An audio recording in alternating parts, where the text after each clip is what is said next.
My name's Dave DeBow, founder of MoneyPartnerFormula.com, and this show is built for everyday real estate investors who are actively doing deals and looking to scale using other people's money. So if you're an active real estate investor and you want to get featured on this show to talk about your own real estate and capital raising experiences, then just go to daveinterviewyou.com. Now let's get rolling with this episode, and remember to subscribe for daily interview content. Hey folks, welcome back. Today our special guest is a person that's got a ton of experience in real estate investing, single family homes, flips, and now she's getting into bigger deals, development, fourplexes, and multifamily properties as well. And Deborah Razo has been in and around real estate for quite some time. She is very, very passionate about this, especially helping women get into real estate investing. In fact, she's the founder of a very, very large, well-known organization that I've heard of before I met you, Deborah, which I don't get to be part of because I'm of the wrong gender, but Women's Real Estate Network, WREN. So yes. Deborah, welcome to the show. Great to have you. Thank you. Thanks for having me, Dave. It's nice to be here. Well, you know what? Your mission kind of resonates with me because my mother was a real estate investor back when I was a kid. So that was quite a while ago now. So that was back way, in the 70s and early 80s. She built up a portfolio of over 50 doors at that time before she clued into OPN, other people's money or anything like that. And when interest rates were like 18, 19, 20%, that kind of craziness. So yeah, I definitely resonate with women in real estate. She was a trailblazer. She was. That's amazing. It's incredible, especially women of that era, because, there weren't a lot of women to follow. And I think that part of the reason that I started WREN was because I was looking for women to I was follow. Lonely, I'm sure. Yeah, and I've got nothing against men. I've had a ton of great education with men, but they don't have the same issues, the same problems. We're all, whatever, we're juggling. Or communication style either, right? Right. We're juggling households and kids and dogs and aging parents differently than men are. And then wanting to do this real estate thing.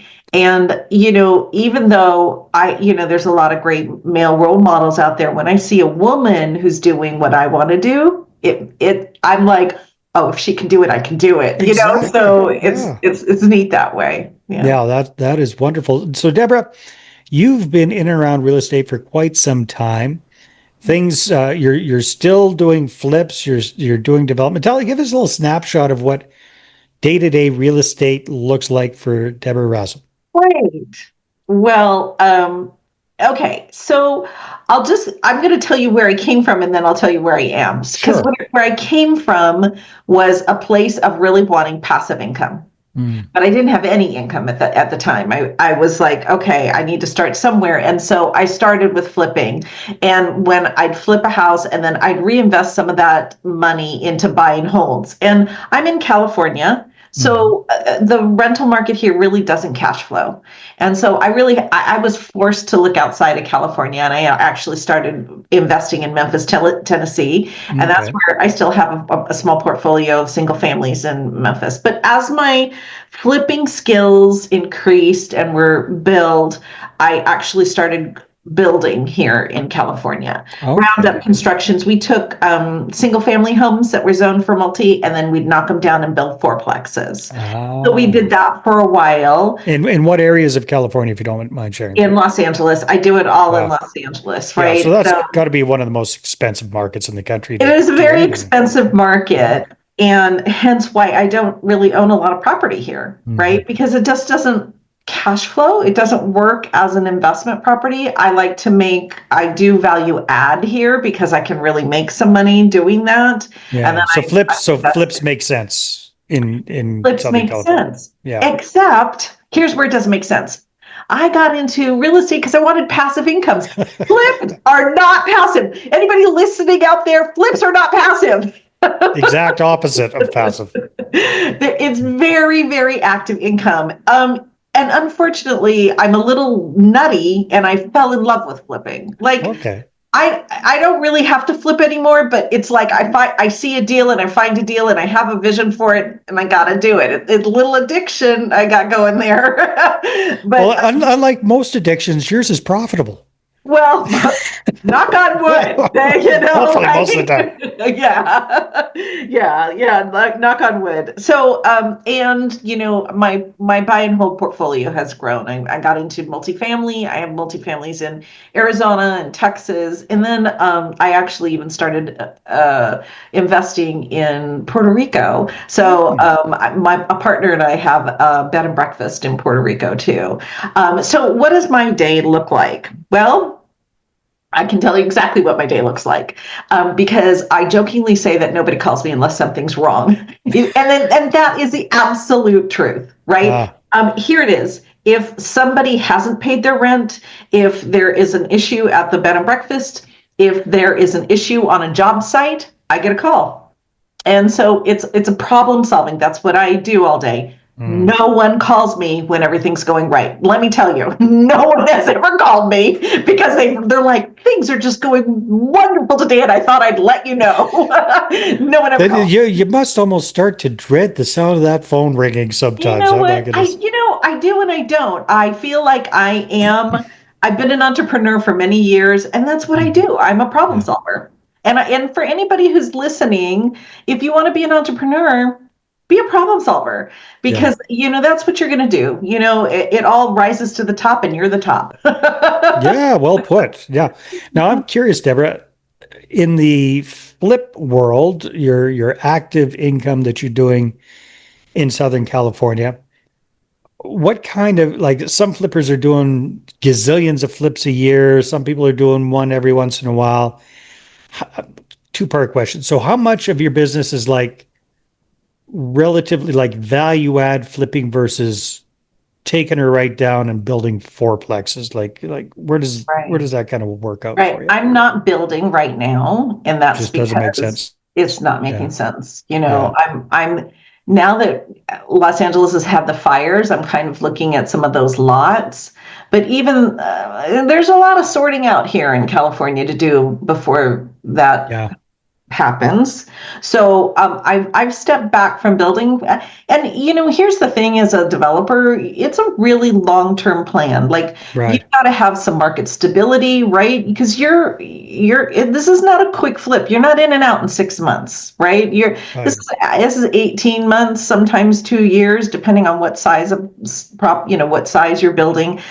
It's 6 months just to get your planning and your permits and everything signed off, right? So it's I'm not building right now. I'm just flipping, and I don't. I used to flip more simultaneously. I'll just say it that way, and Mhm. and I don't I don't have to, and so I'm not flipping as many simultaneously. The most I usually take on is two at one time, because it is an addiction of mine. So I actually like to be on the job site, Mm. and you can't, you have to balance your workload. Like, I also want to have a life and a family and good health, right? Yeah. Yeah. Yeah. And Yeah. even though I don't mind getting up at 7 a.m. and being at Home Depot, because it feeds my addiction. Mm. uh, Yeah. at the same time, you need some work-life balance. You So need a little balance. So, question for you, Deborah. Your crews, are they full-time working for you? Are you subcontracting stuff out? What does that side of your business kind of look like? yeah, so I subcontract a lot. It really, and it depends on the project. Hmm. So sometimes I will hire one contractor to do an entire project. Sometimes I will divide out a project into two contractors. Sometimes I general it myself, and Mm. I'm just coordinating subs. I've been doing it a long time, and so I feel like I can do that. And managing contractors is its own special thing. Skill set. Yeah, that's a skill set for sure. I can say, I love contractors, but they're a crazy bunch, and I can honestly say that because I used to be married to one. Yeah. So Yeah, so I'm flexible when it comes to things like that. And I think that's probably why I'm on job sites a lot because they need babysitting a little bit. Yeah, for sure. So that's one whole very active side of your business. Then you got the multifamily side of your business. Tell me a little bit about that portfolio. What size properties are you looking at? What's your buy box? What areas do you like to buy in? And then also, what's your role in that? Are you like the quote unquote lead sponsor? Are you heading that in? Or are you a co-GP? What does that kind of look like? Co-GP in those, and Hmm, our properties. We've got three properties, and they're anywhere from 120 units to 220 is our nice. largest one, and one of them is great, and the other two are having a hard time because we bought them pre the interest rate Yeah. escalating, and I feel like over the years, I have learned.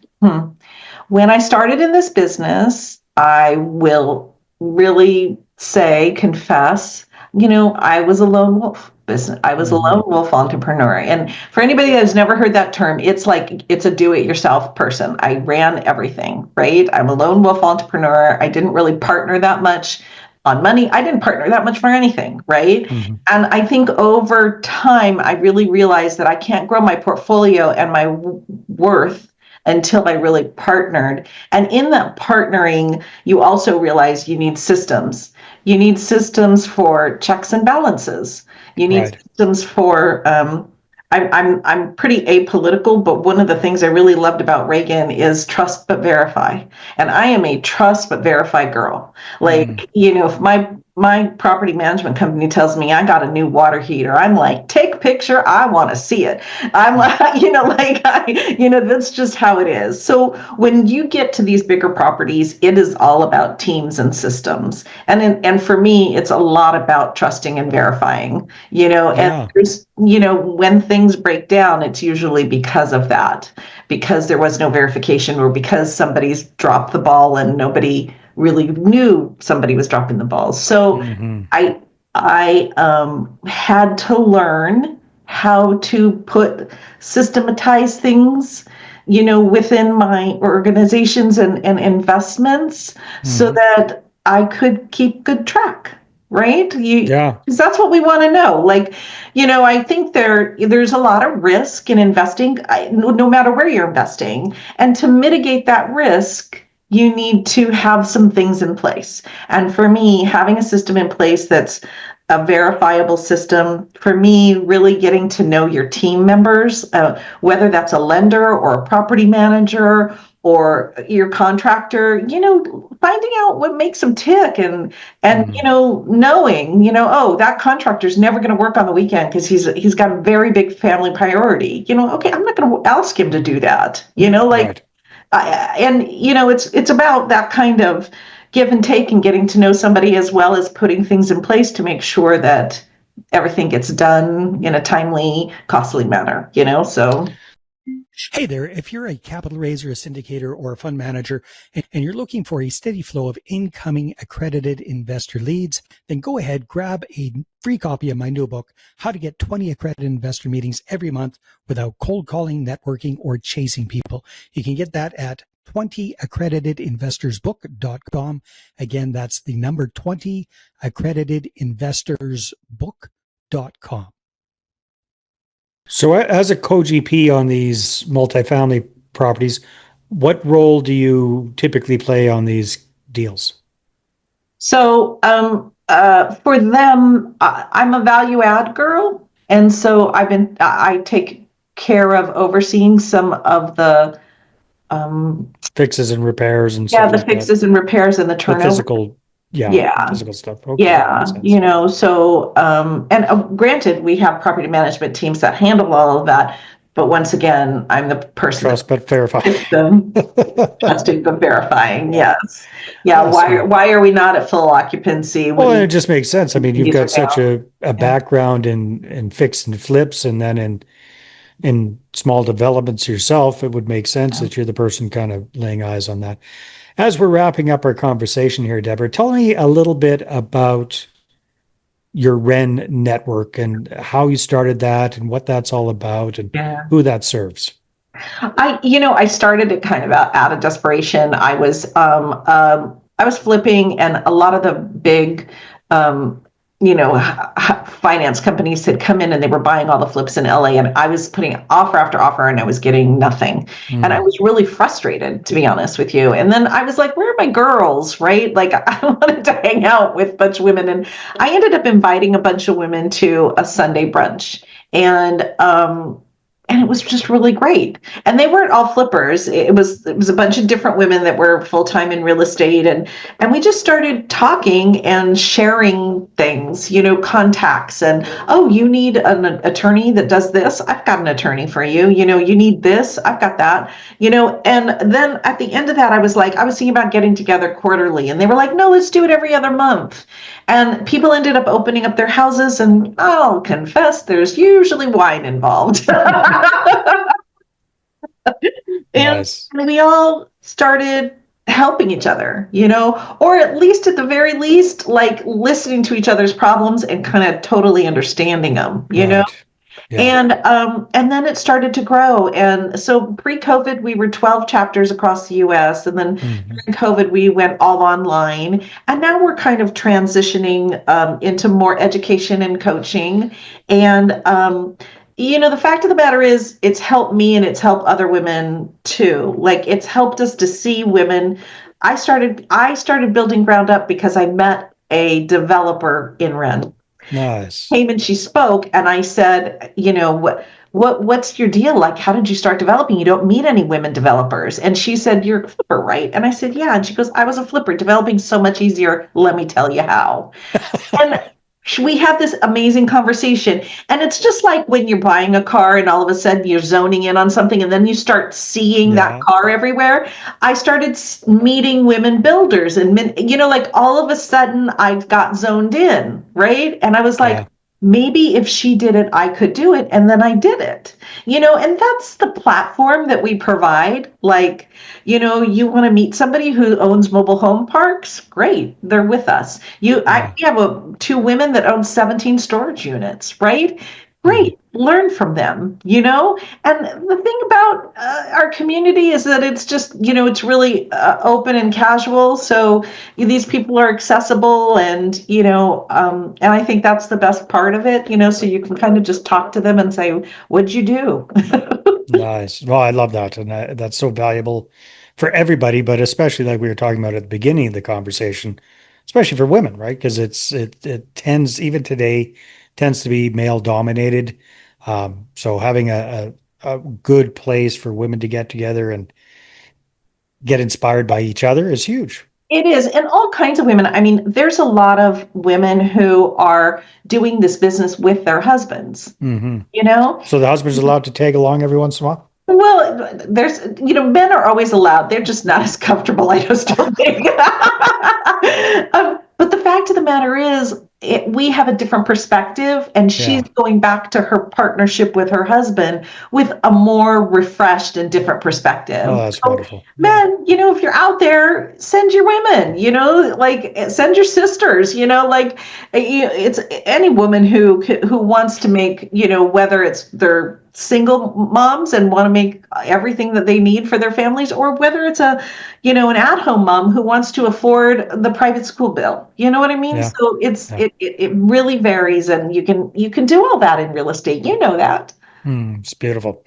Deborah, if people want to find out more and connect with you, where should they go? You can connect with me directly by going to deborahrazo.com and scheduling a call.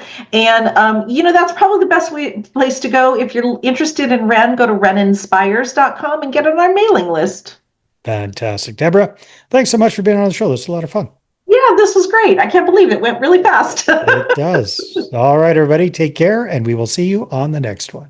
Hey there, I really hope you enjoyed that episode. And as always, if you want to listen to more daily interview content, make sure you subscribe. And if you're an active real estate investor and you're doing deals and you'd like to get featured on this show, then just head over to daveinterviewsyou.com.